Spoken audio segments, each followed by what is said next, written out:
I could rebrand Bitcoin for you right now, Tom, and I can do it in only one word. Can you guess what that is? I'm going to go with sats, but I don't know. You tell me. Money. We should rebrand Bitcoin as money because that's what it is. And we should also rebrand the US dollar into a government token. Let's go ahead and throw some cryptocurrency language on top of nation state paper. Welcome to Sat Chats, the Bitcoin podcast where we chat about sats. Sats are the smallest part of a Bitcoin, the same way pennies are the smallest part of a US peso. With Sat Chats, we are building the world's biggest Bitcoin welcome center. Yeah. You got this. Oh, co-host energy, bro. Come on, yeah. man. Oh my goodness. So if you are brand new to Bitcoin, we want to chat about sats with you. Head to satchats.com to grab your slot in the studio today. I'll be your host, Stuart Bitcoin Maxi, feeling a little bit silly today, who wears prescription sunglasses to protect you and your loved ones from my Bitcoin laser eyes. Oh yeah, Tom, there we go. I had to protect myself because they're just emitting so powerfully. Yes, safety first around We're here. all wearing That's right. protective eyewear on today's show, and I appreciate Stuart, you might graduate to goggles at some point just for maximum safety. Rec specs? Yeah. some ski goggles. You I don't know, know. I like that. Either one. Full after 4 years on the show, it's gonna be like a welder's helmet. I'm just gonna do it from a welder's helmet.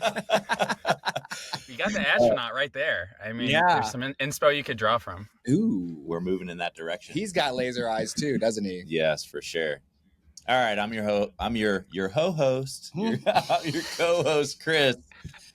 Founder, CEO, Ithaca Hummus, resident smash buyer around here. Smash. We announced last Friday Correct. the new giveaway, y'all. New. Okay, so if you remember, we gave away 1 million sats to one of our first 1,000 subscribers. That's over, but guess what? New giveaway now. New. When we hit 100,000 subscribers, we're going to give away 10 million sats. 10 million Satoshis. Well, that's like over 10 G's in today's exchange rate. Yeah, aka 0.1 Bitcoin. If you want to have 10 we gave away 1% of a Bitcoin Friday. Now we're giving away 10% of a Bitcoin. Unreal. That's full on. I mean, a million sats is generational wealth. 10 million sats is like, that's going to be built more money. Yes. Okay. Whoo. You're going to be in the hills of North Carolina talking about 44 bedrooms, Tom. Yeah. Ooh. Yeah. So we want you to do what in exchange? Just subscribe. That's Just all you got to do. freaking subscribe. Subscribe to our YouTube channel. That is it. Golly. That's it. That's about as easy as it gets. So who do we have on the show today? We've got 8 9s over here, if I've got this correctly, right? 65 plus 6 is 71. Yeah. So we got number 72, Tom, on the dial here today. Yeah. He is the CEO of Agile, which to my brief browsing on LinkedIn seems like ads on the side of trucks, but maybe like real smart mode. You know what I mean? So he's got himself some Bitcoin along with some questions.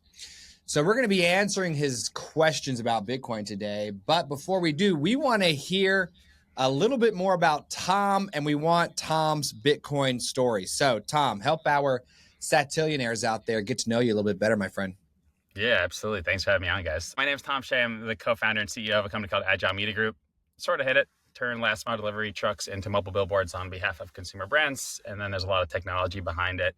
And I would say I am the area man's Bitcoin guy. I know a little bit. I don't know a ton. And so hoping to learn a little bit more from the experts in the room and hopefully help educate the audience for folks in the audience that are a lot like myself. But my Bitcoin story, man, I was probably an undergrad. I think I was a sophomore in college when Bitcoin was just starting to become a buzzword. I think I was in an information sciences class like intro software developing programming type beat. And the intro for us was, I think my college roommate was on the Silk Road buying pot using Bitcoin. So, average introduction to the Bitcoin experience. But as it continued its ascent, was curious enough where I got involved. I wrote machine learning search software for most of my earlier career. So I'm big on the decentralized movement. I think it mirrors open source code to a large degree, which I've always been a huge fan of. And so over time, I've slowly added to the portfolio. I have a ton of questions as to how we got here and why Bitcoin and against some of these other cryptocurrencies in the market. I have a lot of questions about like its stability and like where is this source code and all these things. I think you guys will have some really great takes on.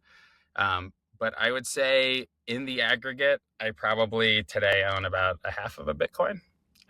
So I'm on my way. I don't have any NFTs. I haven't really dabbled in like the side quests of cryptocurrency world, but I'm excited to jump in and learn some more.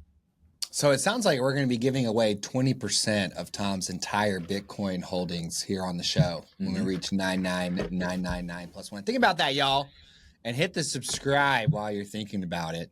So, by the way, what is an area man? I've heard of like I've heard of an every man. I've heard of a yo man. What is an area man? It's essentially like just average Joe. Like if you read like The Onion, they always be like area man does X. Oh, like Florida man? Well, ideally not that branding, not really the associative property I'm looking for, but more localized too, by the way. Yeah, that's right. Okay. Yeah, like area man who lives among us in the area. Area man does X. That's right.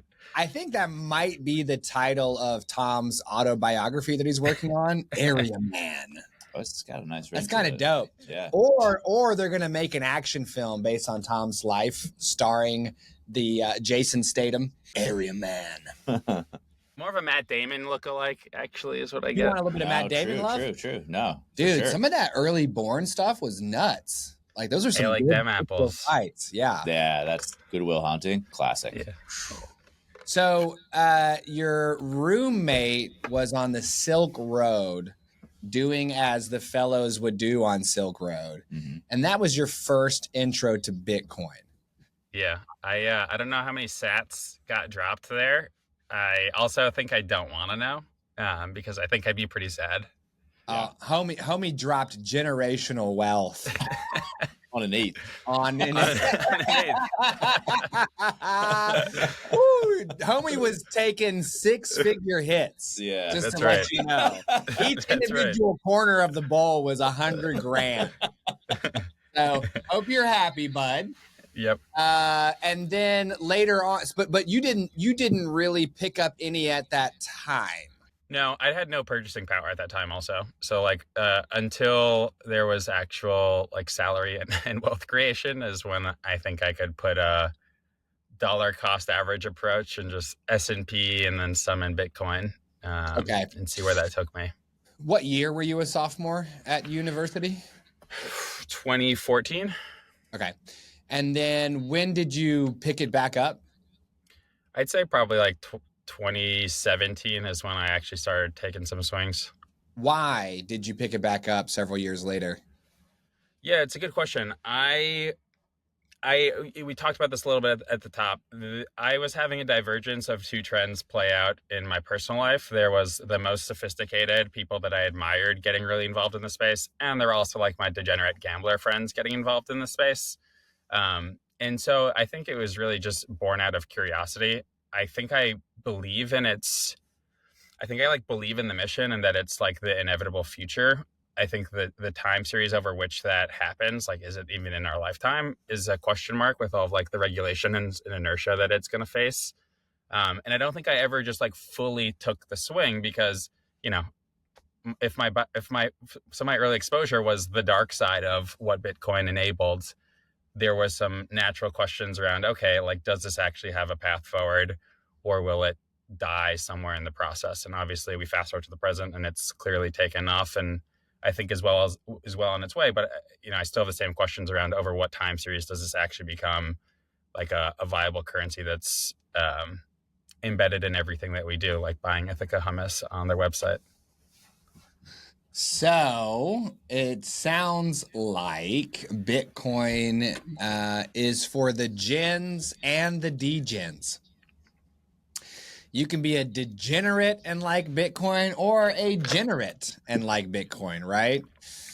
I'm going to just go ahead and start using the term generate as the opposite of degenerate, because I think the younger folks out there online, they like taking words like nonchalant and making brand new words like chalant. All right, well, let's actually talk about that thought, degenerate versus generate. And one of the questions I had was, do you think crypto has a branding problem because of the word crypto? I think there's, you think about the rebrands of words and concepts over the year, and I question whether crypto needs one, where like used has become vintage to make it sound more accessible and cooler, and diet has become mindful consumption, and cheap has become budget friendly. I'm curious if you have a perspective on crypto, which inherently sounds like mystical and scary, is part of the reason. There's one of the things that's holding it back. So I love your focus on words, because words are incredibly powerful. And it is funny that you can reframe something just by using words, and you can increase adoption that way. So crypto does evoke like a skull and crossbone, Illuminati, Da Vinci Code vibe. Tales from the Crypt. It also is like Crypt Keeper type, Tales from the Crypt, and also like cryptic. Cryptography. I mean, it's got the same root word. I think the problem is that people don't realize that the crypto in cryptocurrency means advanced mathematics. Totally. They think that it means Tom Hanks in the latest mystery thriller. So it does feel like it's not even being presented as something for everyone. Because last time I checked, math rocks. And it just works, no matter who you are. And everybody knows how to do it, at least to a certain extent. So maybe it needs a rebrand. And I think Chris over here, the Lord Kirby, was talking about digital assets on yesterday's show. And that sounds more sanitized than crypto. Because, by the way, it doesn't help that the toe in crypto rhymes with bro. Because then you got crypto bros. Nobody likes that. And by the way, these poor bros, like there are bros in every discipline. Like there's like a disc golf bro. Yeah. There's a Wall Street bro. There's a crypto bro. Like what's so bad about being a bro? I'm a bro. Okay. Like we're just being bros. Like it's just dudes being guys with the fellows, hanging out with the bros. You know what I mean? Why is that so bad? Anyways, so you could potentially sanitize it to make it more appealing for a wider audience. And I think there are people out there who are doing that because they're talking about digital assets, things like that. By the way, digital, hilariously enough, you know what a digit is. Here they are. They're talking about something you can't even touch as a digital asset. Hilarious. Okay. The whole word digital is hilarious because you're literally talking about a non-tangible thing, but you're using the old Latin term for your finger to describe it. Those fingers are going wild. Yeah. So maybe, but guess what, Tom? I don't care. You want to know why? Let's hear it. Because crypto is kryptonite, and we don't care what they do with it or what they call it. You don't need to mess with it. All you need is Bitcoin, because Bitcoin is Bitcoin. Crypto is kryptonite. And we're just talking about adopting the hardest money of all time that is literally intergalactic credits, not degen token announcement, jump in, sell it 3 minutes later, blah, blah, blah. NFT of a sneaker, get out of my face. We're trying to build money for our families so that we can provide for them. We're not trying to chase all this nonsense. So maybe it could use a rebrand, but I don't care. I just want people to focus on Bitcoin. Now, Bitcoin to some people also has some Silk Road type shady criminal connotation. Yeah. And I guess one of the questions that I am generally curious about is because it's so decentralized, if you were forced to try to make a statement on who is the right person to lead the charge on a rebrand to make it more accessible, who would it be? Because it's so decentralized. There's not like a central source to lead the charge. And so there's no one to control the narrative because it's so decentralized. And so I don't know. Remember, you're talking to a marketing and branding guy, so I'm trying to think about how to. I'm trying to help advance and move the ball forward here. I think we need a rebrand. Well, so I think that, yeah, crypto, as far as I'm concerned, we can just kind of like cut that off like a dead limb and just let it like fall over the side of the ship and just keep on trucking because we're on the big Bitcoin boat here. We can let crypto go. Bye. Bitcoin has in my opinion, a messaging problem because people like us, and we talked about this yesterday or maybe the day before with Ocean. Yeah. People like Stuart and I are so excited about Bitcoin and all of its facets that we can easily make the mistake of trying to say too much. So I think Bitcoin has a messaging problem. And I think here at SatChats, we're trying to address that by building a Bitcoin show for Bitcoin beginners. Mm-hmm. So we have a very clear target audience in mind. That's pre-coiners, as we call them here. Yeah. And what that allows us to do is refine our messaging strategy so that we're talking in area man terms to area men. And not bros, though. Not area bros. Not area bros. Area men. Area gentlemen. Yes. We're not crypto bros. We're Bitcoin gentlemen here. Yes. So who controls the narrative? People like us. Oh, shoot. People like us. I mean, there is not going to be a distributed consensus vote or movement across all the 21,000 Bitcoin nodes that's like, yeah, let's change the name of Bitcoin. It's not going to happen. So the name of Bitcoin is probably not ever going to change. Sats or Satoshis are probably never going to change in the way that we talk about. Well, no, in their actual name. But what can change is how we talk about it. So, and how we sharpen the message for a specific audience. All right, I got two things for you, Tom. Number one, we were talking to number 70 Ocean about Bitcoin's messaging, and she distilled it down to this to a single ask, which I thought was fantastic. Can you remember what it was? What is your money? I forget exactly. Remind me what it was. What if your money isn't what you think it is? Ooh. That is a massive opening message for anyone who is stacking United States pesos, right? Here, I could rebrand Bitcoin for you right now, Tom, and I can do it in only one word. Can you guess what that is? I'm going to go with sats, but I don't know. You tell me. Money. All right, there you go. We should rebrand Bitcoin as money because that's what it is. And we should also rebrand the US dollar into a government token.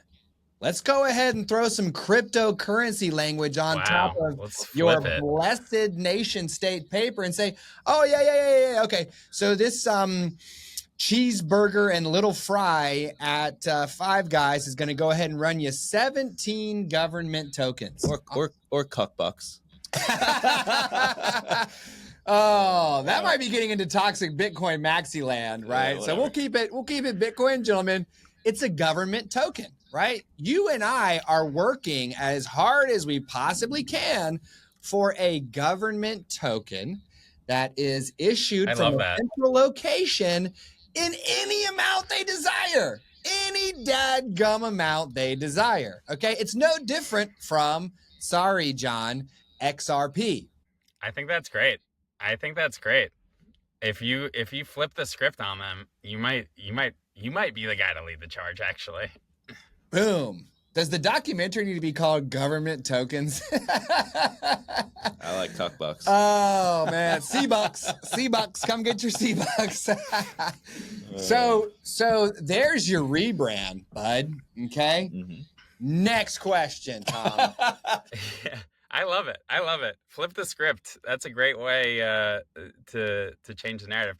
All right. So the next question I would have is Bitcoin versus every other cryptocurrency that's out there. How did you guys arrive at being we're a Bitcoin university, right? So like, how did you guys arrive at being Bitcoin maximalists over some of the other options? I think that's I think one of the things that can alienate people is just the proliferation of options, and that people still look at it as this like umbrella in this category as opposed to, I think, one individual thing. You guys have arrived very clearly with a stance on one component of it. Why Bitcoin over XRP, over Ethereum? And can you like demystify the whys around that?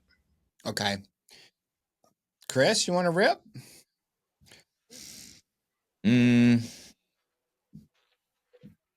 Well, to me, Bitcoin is the only digital asset that has all of the properties of money,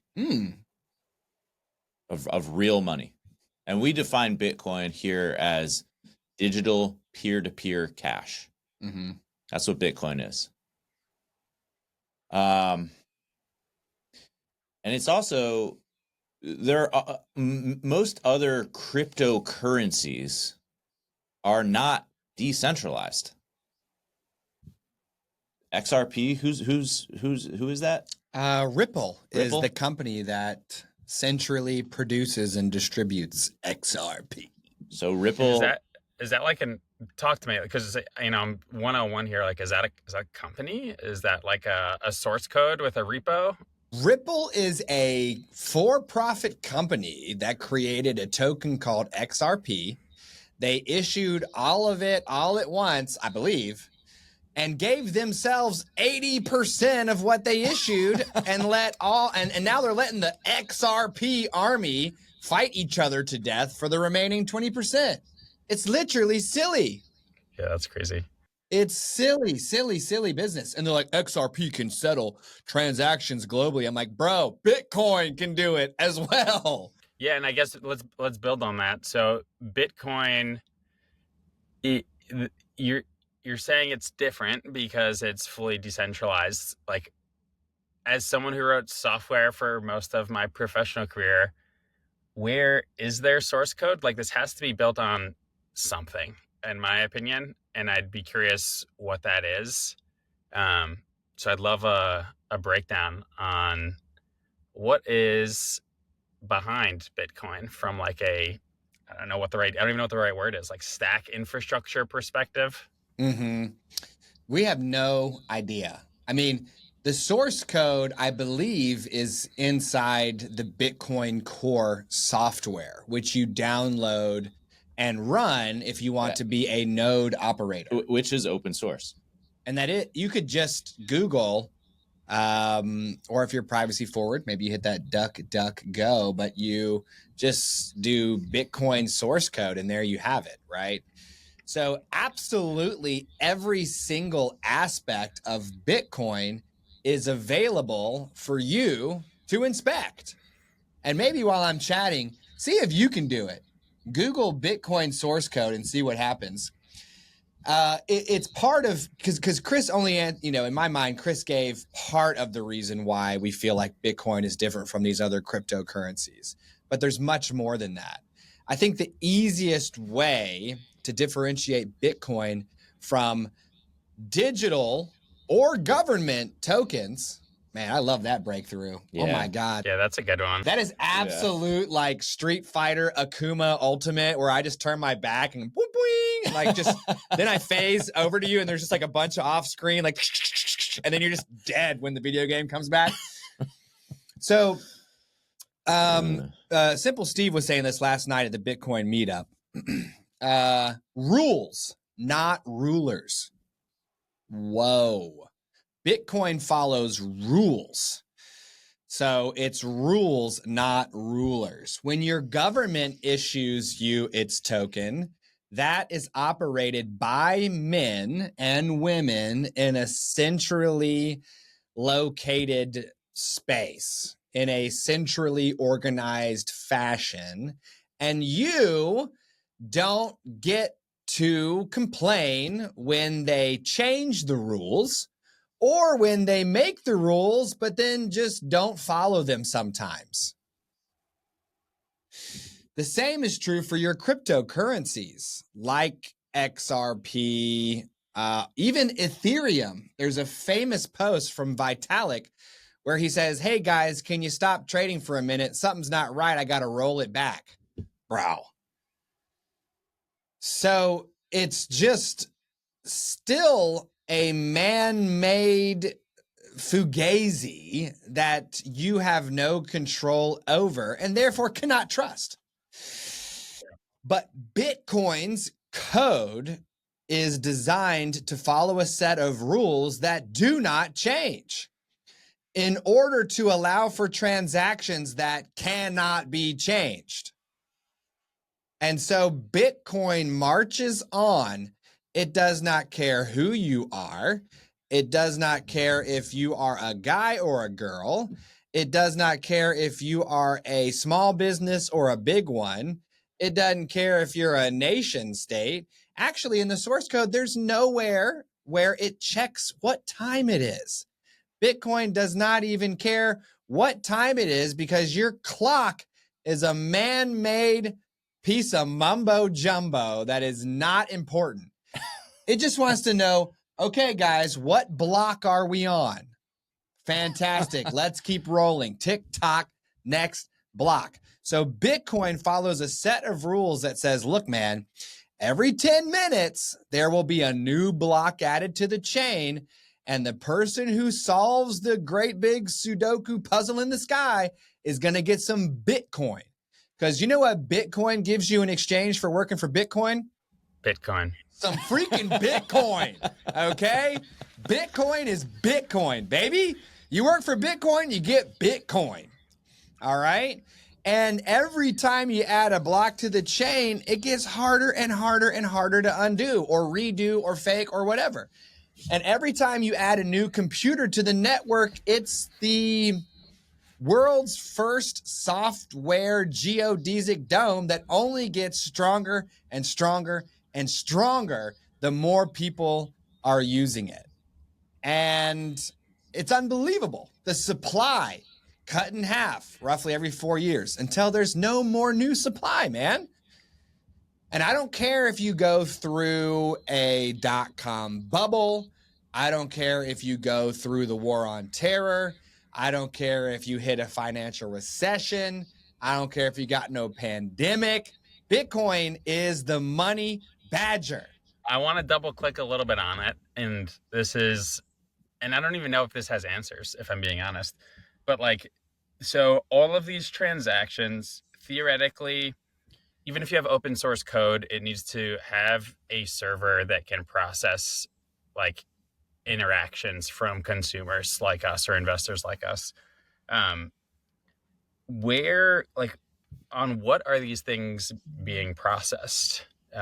Is it essentially when everyone downloads this software, it gets like a new like server to be able to help process and facilitate these transactions? Or like, how are these things actually being executed if they require some level of compute technically? Well, your nodes are relays for the Bitcoin network. So when you download the Bitcoin Core software, or maybe you want to go with knots, and you run that on your computer is going to go back and start downloading every single transaction since all Bitcoin time. And that's been about 16 years.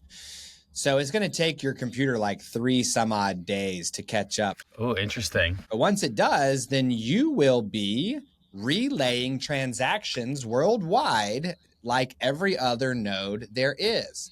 Now, how many nodes are there? Almost 21,000. More than 21,000. More than 21,000 now worldwide, which means it's as if you have 21,000 servers that act as a redundant copy of every other server or node on Earth. If you take down one node, 2 nodes, 20 nodes, 200, 2,000, you're still not doing anything to Bitcoin because we, the people, are serving up Bitcoin to ourselves. Now, you also have miners, and the miners are the ones that are taking, and by the way, to run a node, you just need literally any computer with enough storage space on it. That's it. You can have a little dinky dink. Do you guys remember LimeWire, the music service? Am I making this up, or did it sort of work in a similar way? I think so. I think it was a peer-to-peer kind of file sharing, right? Right. Because I remember you would download a song and you wouldn't really know that you're now like responsible for helping the rest of the world to download songs. Yeah, it's kind of like, you remember BitTorrent from back in the day, where you guys kind of sharing files directly with one another. So it's kind of like the money version of that, right? But there might be like 1,000 of the same song, because there's copies of it all over the place. Totally. So everyone has their own complete copy of everything that's ever happened, and everyone is relaying new transactions to one another, and they're all marching, arms interlocked, like a gigantic red rover against all the people out there that want to absolutely wreck us with their schemes to make themselves rich, while we just work and work and work and work. Let me interject also, because you brought up the term and the problem that you're solving for in software development, which is oftentimes latency. Right. We don't have that problem in Bitcoin. It is slow, it is inefficient, and we like it that way. Yeah, that makes sense. Like a glacier between 2 mountains. All right, so I have that one that was super helpful. So thank you guys. I guess the question I'd have on that then is the risk then simply internet connectivity? Like, is that the thing that could? So hypothetical, something goes wrong, internet goes out. Well, obviously the internet would be brought back online. But would a full wipeout of the internet cause failure, or how would that play out? Yeah. So first of all, can the internet even truly be wiped out worldwide like that? No. But if you're like, you know what, I got to take it to the extreme to see if it works out. Number one, any dang currency has some type of unrealistically catastrophic scenario that takes it out, but we still use it. I mean, if the United States collapsed we have way more risk factors with our government tokens. There's no question. We're 36 trillion of our own tokens in debt to ourselves. What? The United States is more easily going to collapse under its own weight, like the shield base at the opening of the Avengers when the Tesseract creates an unstable connection to outer space, than Bitcoin. Do you know what I mean? Because Bitcoin is solid and clean and worldwide. So, if you had the entire internet, so first of all, it's not even worth entertaining that, because the internet ain't gonna get knocked out. Because even if everything on Earth gets knocked out, they still satellites, bruh. And they broadcasting the internet from space. But if for some reason the entire somebody just Thanos gauntlet, no internet, then Bitcoin would stop. But as soon as the internet comes back on, the nodes will start speaking to one another. Okay, guys, here's my copy of the blockchain. The last time we were online, it was block height 897,706. And all these other nodes are going to say, yep, 897,706. Yep, 897,706. One computer's going to be like, block height 897,708. I'm like, no, shut up, you idiot. You're wrong. Okay, throw your blockchain away because it's 897,706. And then everything resumes. You could have a scenario too, by the way, where you don't see a complete outage of the internet, which, by the way, is like saying, what if the sun teleports across space and burns up Earth and then like goes back to where it was? Like, it's highly unlikely. But you could get down to a place, Tom, where there's only 2 nodes left on Earth and 1 miner. So you have 2 nodes checking each other's work and 1 miner adding Bitcoin would work. Yeah. No, it's fascinating. Like, so I wrote search software and the open source code we used was Elasticsearch. And it essentially did the same thing. It was extremely distributed and all of the nodes would talk to each other to be able to speed up querying and indexing. And so they're actually like, it's funny. I feel like that parallel you drew makes me feel like I actually understand all of it much, much better. So do you think after today's chat about sats, you're going to go out there and start stacking again with some vim and some vigor? Or, smash as the verb was used earlier. Now. All right. So let's recap the convo with Tom. Tom is the co-founder and CEO of Agile, Agile, which is going to put adverts onto trucks thanks to a whole bunch of technology in the background. He had a roommate who spent his life's potential worth on some drogas. Appreciate you, Silk Road. So your roommate did that, and there was an artful discretion there where he didn't confess to doing any of that himself. But y'all Satillionaires are gonna have to let me know if you think Tom was on the Silk Road as well with his Bitcoin. But he came back to it several years later in 2017, maybe because of the bull run. We're not sure. We're gonna figure that out in 9 months. But he decided, hey, you know what? Bitcoin sounds good. Let me learn a little bit about it. And he has stacked himself up a nice little tower of Satoshis for himself. But he ain't going ape like us. So we had to answer some questions to help him get to where he's ready to light himself on fire and yeet himself into Bitcoin as he should. Oh, yeah. It's happening. Come on. It's happening. The laser eyes they were crackling back there. They're starting to spark and come online because we learned that Bitcoin's source code is available for you to inspect. Bitcoin's rules are available for you to inspect. Every single transaction for all time is available for you to inspect. All the nodes, all the miners, literally all of it. The entire thing is open source. It's better than cryptocurrency. It's better than government tokens. It follows its own set of rules. It issues you itself in exchange for your work. You can send it just like money anywhere you want, anytime you want. Does it have a branding problem? No. But if I had to rebrand Bitcoin, I would rebrand it to money. And I would flip up your US rupee to government token.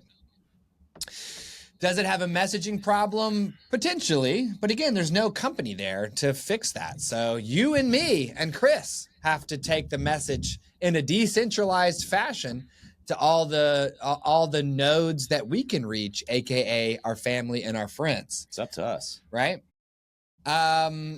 So what we do here, Tom, because there is a lot more that we could talk about. We'll never fit it all into one chat about sats because the Bitcoin's just so big. But we do ask each of our guests if they would be willing to come back on in 9 months to give us an update on their Bitcoin baby. Would you be willing to do that for us? Yeah, I'd be happy to. I'll be dollar cost averaging my way to glory. Yes. We like that, Can't dude. wait for that update. We need to get Tom up to a coin Whole that coiner. you can join the ranks of the whole coiners out there. So let's see if we can make Tom's stack just a little bit taller. But before we do, I'll flip it over to you, my friend.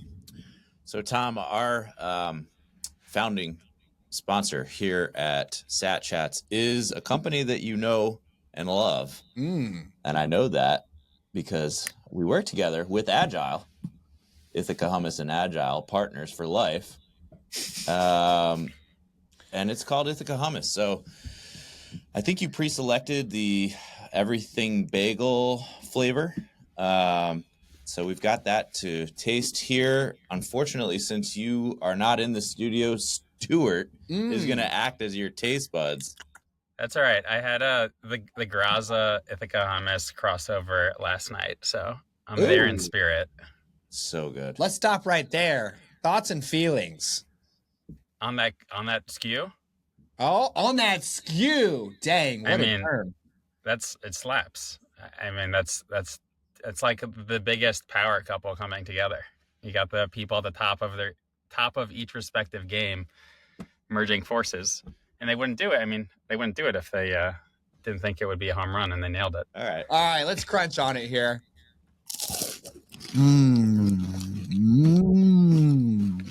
Good batch. Good job on that one. It doesn't get old. What sort of note? What notes are we getting? Well, I'm getting some garlic and onion. Like, you know how you get the dehydrated garlic and onion on the everything bagel? That's prominent for me. So I feel like the vinegar is what I'm tasting. Yeah. And I absolutely love that. Because even though I'm serving as your taste buds here today in the studio, Tom, my taste buds are like government tokens. Just worthless. Best I can do for you is say, this is food. This is not food. And it actually serves me well as a dad because I eat 3 days behind my wife and 2 kids. And even if it's going bad, I can't tell. I just chomp it down. And it's like the Mr. Fusion on the back of the DeLorean at the end of the first Back to the Future. You can drop whatever you want in there and it just turns into energy. You know what I'm talking about? But vinegar, funnily enough, was the top condiment in the Middle Ages. It was the #1 thing you placed on your food in the European Middle Ages. And that was largely because their food was gross, Tom, and it was already going bad. So if you just put a bunch of vinegar on it, then you just tasted the vinegar instead of the gross food you were eating. And it was so prevalent that if you sat down in a tavern and just shouted vinegar, that meant I'm hungry, serve me. Now, quick quiz for you. And for you, Chris, what was the #2 condiment of the Middle Ages? Salt. Now, I would argue salt is not a condiment. Yeah. The same way like ketchup is a condiment. All right, fair. So try again. Oh, all right, fair enough. Man, what was prolific? What's your universe of condiment? Because if not salt, I don't think it was ketchup. Lard? Mustard. Oh, okay. Which is basically vinegar anyway. Which is basically another vehicle for vinegar. Yeah. Think about in France. Think about Dijon. Think about that town, Dijon. Yeah. Right? Also known as Dijon, Dijon, whatever, mustard. Dijon. Hey, Dijon, come over here. I'm hungry, Dijon. So vinegar and mustard. And the vinegar is shining through for me, and I love that. All right. Because I can taste. The point of that story is I can taste stuff like vinegar and mustard and hot sauce and like raw beets. All right. I'm happy for you. Yeah, you really took us on a journey there. Tom, we believe here on Sat Chats in exchanging our value for your value. We're going to give you, as a small token of our appreciation, your choice between these government credits. What are we calling them? Tokens. But credits is good too, 50 government tokens. American units. American tokens. Or $50 in Bitcoin. I'll use the confirmed on-chain exchange rate, which is 106,441. So I'm going to take 50, divide that by 106,441, and then multiply that by 100 million, because there's 100 million Satoshis in every Bitcoin. I've got 46,974 sats. 74. Or $50. What's it going to be? Oh, yeah. Smash it. Hit me with the sats. Yes. Hit him with the sats. Yeah. Let's go. 46,974 Satoshis. Give me this. Also known as money. Thank you so much for stacking the sats here with us today, Tom. We would have hated for you to grab dim government tokens. Ugh. You bring our show's scoreboard to 66 who have stacked the sats, along with 6 who need just a little bit more time. Number 72, Tom. Gosh, thank you so much, dude. Because the first multiple of 9, I just prefer when a guest who is a multiple of 9 stacks the sats with me. Okay, I don't like it when they choose the cash. You're a 9 guy. And I think only one multiple of 9 has chosen the cash so far. So put it in the comments. Let me know who it is. Y'all already know who it is. We can't wait to see where Tom is in 9 months from now. He's going to have the welder's mask on because the sunglasses won't be enough for him then, baby. Won't cut it. Woo! And he's going to start taking unused truck space that hasn't been sold and just be like, buy Bitcoin. He's going to do like guerrilla marketing. And he's just going to use all his like state nationwide eyeball space to just advocate for Bitcoin, which we love. He's going to help us bring that message. So, where can we send our satillionaires, Tom, if they want to interface with your company or you yourself? Yeah, ithicahummus.com is where you can find everything you'd need. Now, but Agile Media Group, ADGILE.co.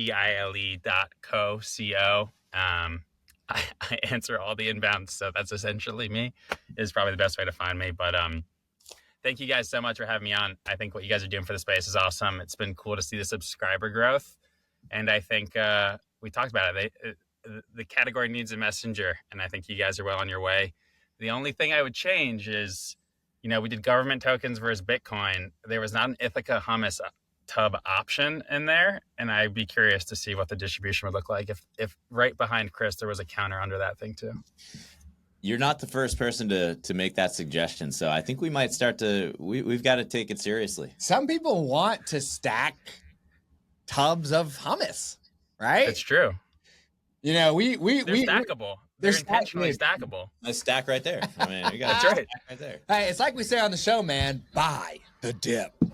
So this is the part of the show where we ask you satillionaires for your value in exchange for ours. What do we value? Subscriptions. YouTube subscriptions. And watch hours. But to my way of thinking, if you're subscribing, you're watching, the watch hours will flow downstream from the subscriptions. I'm going to say watch hours. He's going to say watch hours. I don't know if you're trying to convince me not to. Y'all give him the watch hours so he can chill with the watch hours, okay?